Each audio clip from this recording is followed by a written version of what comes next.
அனைவருக்கும் வணக்கம்.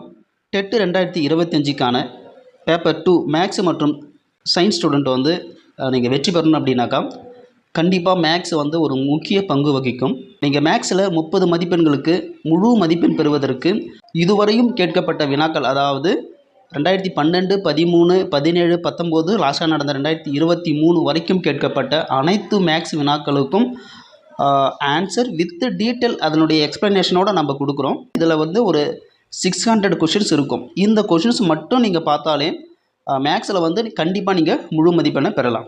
இந்த வீடியோவில் லாஸ்ட்டாக கேட்ட, அதாவது 2023 வச்ச கொஷின் பேப்பரை நம்ம பார்க்கலாம். 6வது கொஷினு, எத்தனை ஆண்டுகளில் அசல் ரூபாய் 1,00,000 ஆனது 5% தனி வட்டியில் ரூபீஸ் 1,17,500 உயரும்? இதுதான் கொஷின்ஸு.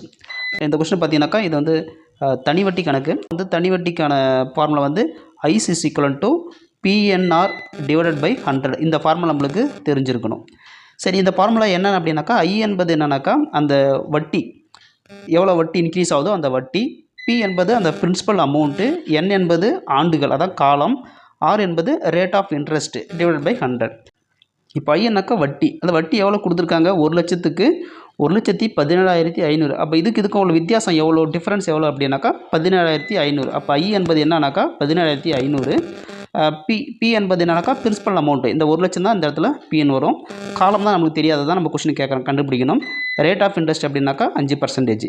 இப்போ இந்த வேல்யூவில் இதில் பிரித்துட்டுனாக்கா நம்மளுக்கு ஈஸியான ஆன்சர் கிடச்சிரும். மொத்த வட்டி, அதாவது 1,17,500ல் 1,00,000 கழிச்சா மீதி எவ்வளோ வருது, 17,500 வருது. அப்போ இதுக்கான தனி வட்டிக்கான ஃபார்முலா பார்க்கும்போது இப்போ நம்ம போட்டது தான், இது தமிழில் சொல்லியிருக்கோம். வட்டி = அசல் இன்ட்டு வட்டி வீதம் காலம், காலம் தான் N / 100.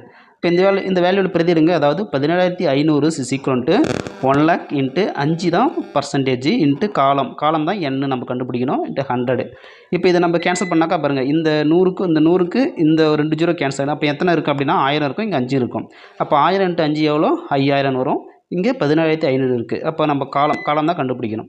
இப்போ நம்மளுக்கு காலம் தேவை அப்படின்னா இந்த 5000 வந்து இந்த 17,500க்கு என்னென்ன எட்டு வந்தோம்னாக்கா டிவைட்டில் வரும். அப்போ என்ன வரும் அப்படின்னாக்கா 17,500 / 5000 வரும். 1 5, இங்கே எத்தனை 5 வருது, 3 5 15, மீதி எவ்வளோ இருக்கும், 2ன்னு இருக்கும். அப்போ புள்ளி வச்சு மீதி எவ்வளோ, 25ன்னு வரும். 5 25, அப்போ 3.5ன்னு வருது. அதாவது காலம் என்ன வருதுனாக்கா 3.5ன்னு வருது. அதாவது 3 ஆண்டுகள். ஒரு ஆண்டு என்பது 12 மாதம். அப்போ 3.6 ஆண்டுகள் தான் இதுக்கான சரியான ஆன்சர். அப்போ TN டெட் 2025க்கு பேப்பர் 2ல் மேக்ஸ் கொஷின்ஸ், அதாவது முந்தைய தேர்வில் கேட்கப்பட்ட 2012, 13, 17, 19 மற்றும் 2023 இதில் ஒவ்வொரு கொஷினும் 30 கொஷின்ஸ் இருக்கும். டோட்டலாக பார்த்தீங்கன்னாக்கா 600, அதாவது 20 கொஷின் பேப்பரு. ஒவ்வொரு கொஷினும் நம்மளுக்கு 30 கொஷின்ஸ் இருக்கும். டோட்டலாக பார்த்தீங்கன்னாக்கா 600 கொஷின்ஸ் வந்து மேக்ஸ் கொஷின் மட்டும் முந்தைய தேர்வில் கேட்கப்பட்ட வினாக்கள் இருக்குது. இதுக்கு ஆன்சர் முழு விளக்கத்துடன் அவைலபிளாக இருக்குது. விருப்பமுள்ள ஆசிரியர்கள் பெற்றுக்கொள்ளலாம். இது மட்டும் இல்லாமல் இந்த 600 கொஷின்ஸுக்கும் நம்ம ப்ரைவேட்டாக வீடியோ, அதாவது யூடியூப்பில் வந்து இதுக்கான விளக்கத்தையும், இப்போ நம்ம எப்படி இந்த கிளாஸை நம்ம கொடுக்குறோமோ அதே போல் இந்த 600 வினாக்களுக்கும் உங்களுக்கு டீட்டெயில் ஆன்சர் வந்து நம்ம யூடியூப்பில் அப்லோட் பண்ணியிருக்கோம். அது வந்து ப்ரைவேட்டாக இருக்கும். யாரெல்லாம் இந்த மெட்டீரியல் வாங்குறீங்களோ அவங்களுக்கு மட்டும் இந்த யூடியூப் லிங்க் வந்து ஷேர் பண்ணப்படும்.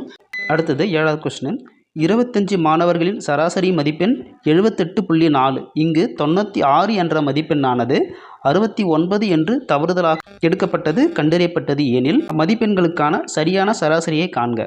அதாவது என்னன்னாக்கா 25 மாணவர்களுடைய சராசரி எடுத்திருக்காங்க, அதாவது 78.4ன்னு சொல்லிட்டு, அதில் ஒரு மதிப்பெண், அதாவது 96 எடுக்கிறது பதிலாக 69ன்னு எடுத்து கணக்கு போட்டிருக்காங்க. கணக்கு போட்டால் இந்த சராசரி போட்டிருக்காங்க. அப்போது உண்மையான அந்த 96ன்னு போட்டாக்கா என்ன சராசரி வரும், இதுதான் கொஷின்ஸ். ஃபஸ்ட்டு நம்ம தவறான மொத்த மதிப்பை கண்டுபிடிக்கும். இப்போ சராசரி அப்படின்னு என்னன்னாக்கா 78.4 தான் சராசரி. அப்போ சராசரின்ட்டு எத்தனை மாணவர்கள், 25 மாணவர்கள். இதனுடைய டோட்டல் நம்ம கண்டுபிடிக்கணும். அதாவது 78.4 × 25 நம்ம பெருக்கோம் அப்படின்னாக்கா 1960ன்னு வரும். 96க்கு பதிலாக 69ன்னு சொல்லிட்டு எடுத்துருக்குறோம். அப்போ எவ்வளோ டிஃப்ரென்ஸ் வருது பார்த்தீங்கன்னாக்கா, இங்கே 6 இருக்குது, 16ல் 9 போனாக்கா 7, இங்கே 8ன்னு இருக்கும், 8ல் 6 போயிடுச்சுனாக்கா 2, அதாவது 27. எனவே மொத்த பிழை எவ்வளோ அப்படின்னாக்கா 96 - 69 எவ்வளோனா 27. இப்போ நம்ம சரியான மொத்தத்தை நம்ம கண்டுபிடிக்கணும். அப்போ சரியான மொத்தம் அப்படின்னாக்கா தவறான மொத்தம், அதாவது தவறான மொத்தம் எவ்வளோ, 1960, பிழை எவ்வளோ, 27. அப்போ இது ரெண்டுத்தையும் ஆட் பண்ணாக்கா 1987. இதுதான் கரெக்டான டோட்டல். இப்போ இதுக்கு நம்ம சராசரி கண்டுபிடிச்சோம்னாக்கா ஒன்றும் இல்லை, 1987 டிவைட் பை 25ஆல் நம்ம வகுத்துடணும், அவ்வளோதான். அப்போ இதை வகுத்தோம் அப்படின்னாக்கா நம்மளுக்கு ஆன்சர் என்ன கிடைக்குனாக்கா 79.48ன்னு கிடைக்கும். இதுதான் இது கரெக்டான ஒர்க் அவுட் மெத்தடு. பட் இருந்தாலும் நம்ம இதை ஷார்ட்கட் எப்படி நம்ம போடணும் அப்படி பார்த்தோன்னாக்கா, அதாவது 96ன்றதுக்கு பதிலாக எவ்வளோ எடுத்துருக்குறாங்க, 69ன்னு எடுத்துருக்குறாங்க. எவ்வளோ டிஃப்ரெண்ட்டு, 27. அப்போ 27 தான் இதுக்கான பிழை. அப்போ மொத்தம் எத்தனை மாணவர்கள் அப்படின்னாக்கா 25 மாணவர்கள். ஒன்றும் இல்லை, இந்த 27 டிவைட் பை 25ஆல் வகுத்துருங்க.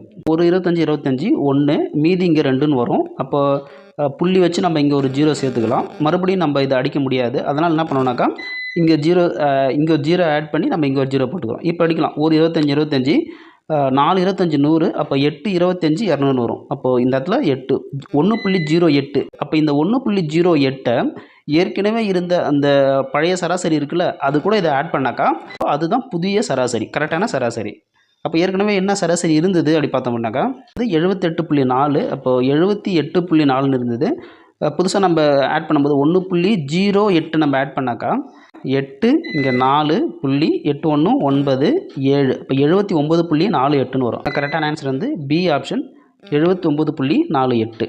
அடுத்த சம்மு, ஒரு கிரிக்கெட் விளையாட்டு போட்டியில் 7 வீரர்களின் ரன்கள் முறையே 10 15 17 9 2 21 மற்றும் 23 எனில் ரன்களின் இடைநிலை அளவு. இது ரொம்ப ஈஸியான சம்மு. அதாவது இதில் மொத்தம் 3 விதமான கொஷின்ஸ் கேட்கலாம். இடைநிலை, சராசரி, முகடு. இந்த கொடுக்கப்பட்ட எண்களை ஃபஸ்ட்டு ஏறு வரிசையில் எழுதணும். ஏறு வரிசை அப்படின்னாக்கா சின்ன நம்பர்லேருந்து பெரிய நம்பர்.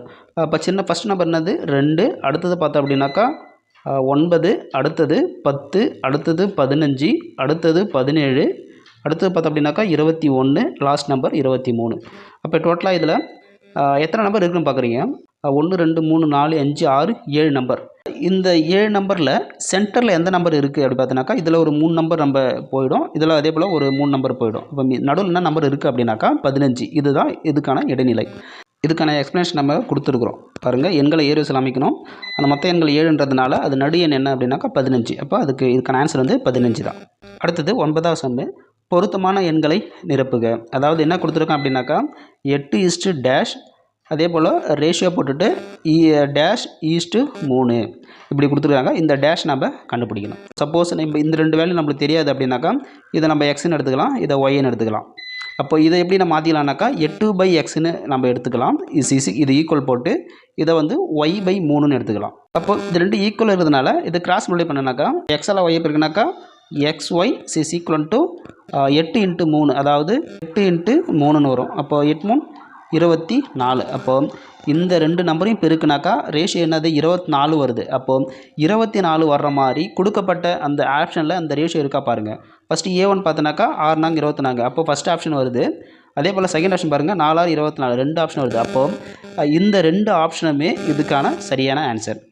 அடுத்தது 10வது கணக்கு, ஒரு கடைக்காரர் ஒரு பொருளை ரூபாய் 7200க்கு விற்பதால் அவருக்கு 10% நட்டம் ஏற்படுகிறது எனில் அதன் அடக்க விலை என்னன்னு கேட்குறாரு. அதாவது நம்ம எப்பயுமே இந்த மாதிரி சம்பளம் அந்த அடக்க விலை விற்பனை விலை கேட்டானாக்கா அந்த அடக்க விலையை வந்து நம்ம என்ன எடுத்துக்கோம் அப்படின்னாக்கா 100% எடுத்துக்குவோம். இப்போ இந்த சம் பார்த்தீங்கன்னாக்கா விற்பனை விலை எவ்வளோ 7200க்கு விற்கிறாரு. அப்போ நட்டம் எவ்வளோ அப்படின்னாக்கா 10%. இப்போ நம்ம அடக்க விலை எவ்வளோ எடுத்துக்குவோம் அப்படின்னாக்கா 100% எடுத்துக்குவோம். அப்போ 100%ல் எவ்வளோ நஷ்டம் ஏற்படுது? 10% அவருக்கு நஷ்டம் ஏற்படுது. அப்போ எவ்வளோ மீதி பர்சன்டேஜ் அப்படின்னாக்கா 90%. எனவே பார்த்தீங்கன்னாக்கா அடக்க விலையில் அவருக்கு 90% விற்றாக்கா எவ்வளோ கிடைக்குது? 7200. நம்ம அடக்க விலை தேவைப்படுது. 90% என்ன மீனிங் அப்படின்னாக்கா 90/100 தான் 90%. அப்போ 90/100 = 7200. அப்போ அடக்க விலை சிக்கலன்ட்டு இந்த 90/100 என்னென்ன எடுத்துன்னு போனாக்கா 100/90ன்னு வரும். அப்போ 100/90 அப்படின்னாக்கா 7200 × 100 / 90ன்னு வரும். அப்போ இந்த ஒரு 0க்கு ஒரு 0 கேன்சல் ஆகிடும். 9 9 8 9 72. அப்போ இந்த இடத்துல 800ன்னு வரும். இந்த இடத்துல வந்து 10ன்னு வருது. அப்போ இதை ரெண்டுத்தையும் பெருக்குனாக்கா 8000. அப்போ ஒரு அடக்க விலை எவ்வளோ அப்படின்னாக்கா 8000. இதுதான் இதுக்கான கரெக்டான ஆன்சர். சப்போஸ் இந்த கணக்கு வந்து நம்ம ஷார்ட்கட்டாகவும் போடலாம். எப்படி போடலாம் அப்படின்னாக்கா அந்த அடக்க விலை தான் கண்டுபிடிக்கணும். அடக்க விலை வந்து எத்தனை % எடுத்துக்கணும் அப்படின்னாக்கா, அதாவது வாங்கிய விலை இல்லை அடக்க விலை ரெண்டு ஒன்று தான். 100% எடுத்துக்கணும். எக்ஸ் அடக்க விலை என்ன எடுத்துக்கணும்? 100% நம்ம எடுத்துக்கணும். இப்போ வந்து இந்த அடக்க விலை எவ்வளோக்கு விற்கிறாரு அப்படின்னாக்கா 7200 விற்கிறாரு. விற்றா எவ்வளோ வந்து நட்டம் ஏற்படுது 10%. அதாவது 100%த்தில் 10% நட்டம் ஏற்படுது. அப்போ மீதி எத்தனை சதவீதம்? 90%. இந்த வேல்யூ வந்து அப்படியே நம்ம கிராஸ் மல்டிப்ளை பண்ணாக்கா நம்மளுக்கு தேவையான ஆன்சர் கிடைக்கும். பார்த்தீங்கன்னாக்கா X into 90 is equal to 100 into 7200. இதை ரெண்டுத்தையும் பெருக்கணும். இது வந்து நம்ம இங்கே எட்டு வந்துட்டோம் அப்படின்னாக்கா 7200 இன்ட்டு 100ன்னு வரும், டிவைடட் பை 90. இந்த ஒரு ஜீரோக்கு ஒரு ஜீரோ கேன்சல் ஆயிடுச்சுனாக்கா 199 8 9 வந்து 72. அப்போ இங்கே 800ன்னு வரும், இங்கே 10ன்னு வரும். அப்போது 800 இன்ட்டு 10 பெருக்குனா என்ன வரும்? 1 8. இங்கே எத்தனை ஜீரோ இருக்குது? 3 ஜீரோ இருக்குது. அப்போது 8000. இந்த சம்முக்கான ஆன்சர் வந்து 8000. சரி நண்பர்களே, இந்த மெட்டீரியல் உங்களுக்கு தேவைப்படுதுன்னா, அதாவது 2012லேருந்து இப்போ லாஸ்ட்டாக நடந்த 2023 வரைக்கும் உள்ள அனைத்து கணித வினாக்களுக்கும் ஆன்சர் வித்து டீட்டெயில் எக்ஸ்ப்ளனேஷனோட நம்ம கொடுக்குறோம். வித்து வீடியோ கிளாஸோட. விருப்பமுள்ள ஆசிரியர்கள் தொடர்பு கொண்டு பெற்றுக்கொள்ளலாம். மீண்டும் அடுத்த பதிவில் சந்திப்போம். நன்றி.